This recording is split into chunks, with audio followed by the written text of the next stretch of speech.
Namaste viewers. Today I'm going to reveal one of the biggest secrets related to anxiety. Now when I say anxiety, most of us do not want to put ourselves under that label and we feel no, I'm not anxious, I'm just disturbed. But do you know that at least 8 to 9 out of 10 people to some degree are anxious about something or the other that is happening in life. In this competitive, stressful world, we just need some futile excuse to just bring in that anxious energy into us, blow things out of proportion and be perturbed and disturbed for a real long duration of time with that regard. So, this specific information, this important information that I am going to share today in this video will be helpful for you not just during those specific episodes of that anxiety attack, but also during those stressful episodes, during those episodes of disturbance where you don't know how to come out of it, where you feel it's been there for quite a long time and it's disturbing your very core personality and also creating disturbance in people around you. Well, when we are anxious or disturbed about some specific event or incidents or situation or in some relationship for a long time, do you know that you tend to get addicted to the identity of that anxious personality? Yes, this is a little difficult to understand, but this is one of the key reasons why most of the people are unable to come out of this loop even after that incident has got over, even after certain situations have got settled or has worked in your favor. Now let me explain. Just like our name, if somebody calls me Purvi and I know my name is Purvi, it's been there with me for the longest time ever, from the time I realized that I hold a name, I know that every time somebody calls me with a name, I'm immediately alert and identifying myself back to it. Likewise, when your brain is being bombarded with certain qualities, when your stress chemicals have given you a specific identity, that I'm somebody who is anxious, who worries a lot, who blows things out of proportion, who gets very restless, who's an unrest, who is agitated easily, there is a specific definition, like a frequency that is tuned in your subconscious mind. Now, when you try to create different experiences by trying to be joyous or taking some healing or, trying to pick up on some routine or going for some change of diet plan, your subconscious mind says, hello, that is not in tune with your identity. That is not your personality. Here you are, the anxious one, being disturbed, crying often, yelling at people, being agitated. So, where are you going?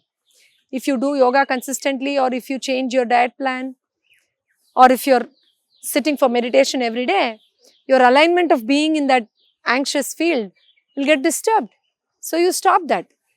And do you know that your own body can create real weird resistance and start coming up probably with a body pain and say you can't do this anymore, or bombard you with a lot of negative thoughts and say meditation is not for you.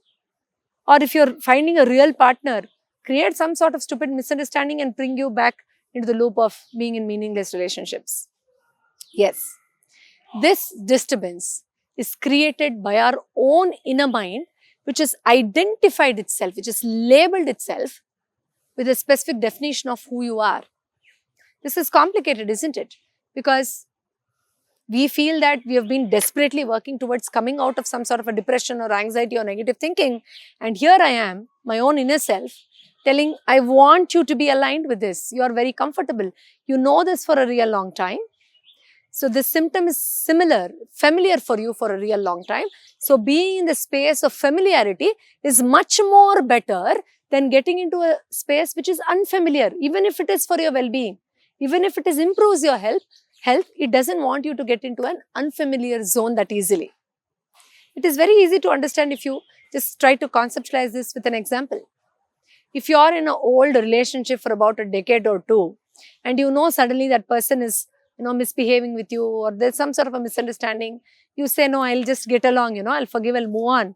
Because again, a new relationship, getting into the unknown is not possible, isn't it?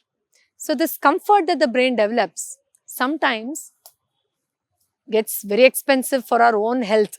So you sitting with yourself and seeing what is that chronic personality, negative personality, stressful personality that you have developed. It could be about getting into a feeling people don't understand me enough, people cheat me often. It could be about a feeling of I'm worthless, nothing is good in life, God is against me. So it could be any of these feelings where you have defined yourself into. I'm sick often. Whenever I do something good, something negative happens to me. So that whole feeling that you're going through, if you can just sit with yourself and see how your identity has been from the past couple of years or probably over a decade, you will know where exactly your mind is trying to push you back into. Now, the important question here is, how do you break through this? What do you do about it? Well, the identification of this pattern is a boon to you, because that's where you'll awarefully also become smarter and say, I'm going to break through this now. Now, once you've done this, put a list of the desired personality that you want to get into, that identity that you want to normalize, that new identity that you want to fit into. Every single day, either just before you slip to sleep or early in the morning, get into that visualization of that identity that you want to create for yourself. So these things should be feeling those subtle feelings of how I feel with my relationships.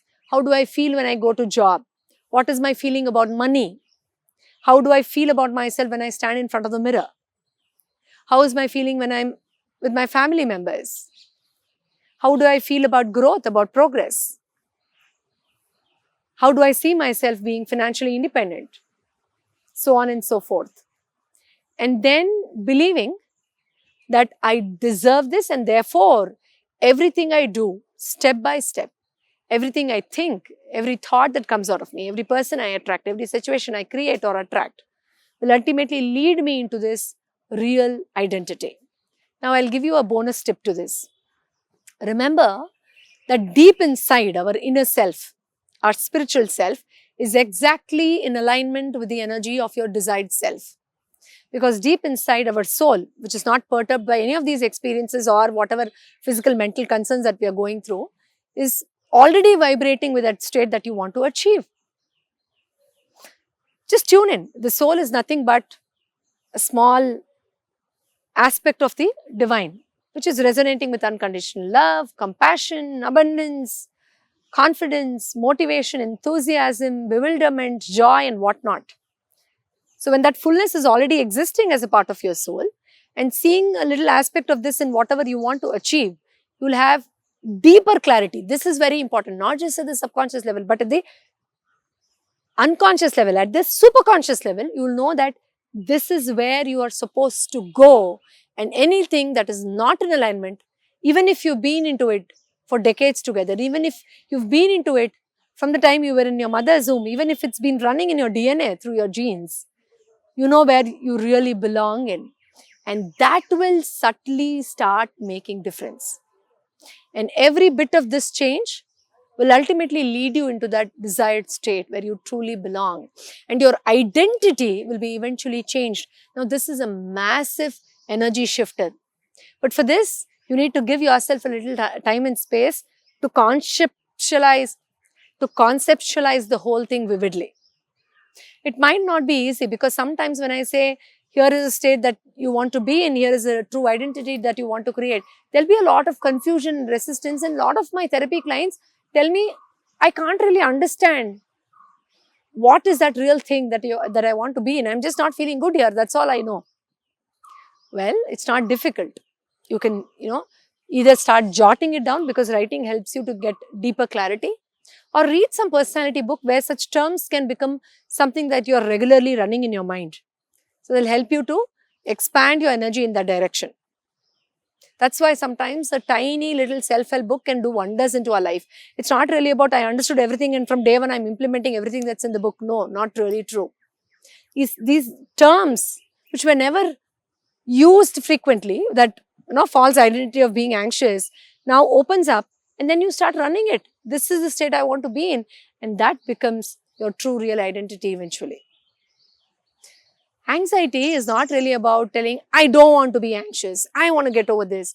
This little thing is stinging me, so I just want to come over it. No, it's not really about that. It's about identifying where you want to really be and where you want to really go. That makes a huge difference. I hope this information helps. If you like this information, do not forget to share this with your loved ones, because as I told you in the beginning of the episode, there are a lot of people around us who are undergoing stress and anxiety at different levels. Next time, I'll meet you again with another useful tip on drugless therapy. Until then, do take care of yourself. Namaste.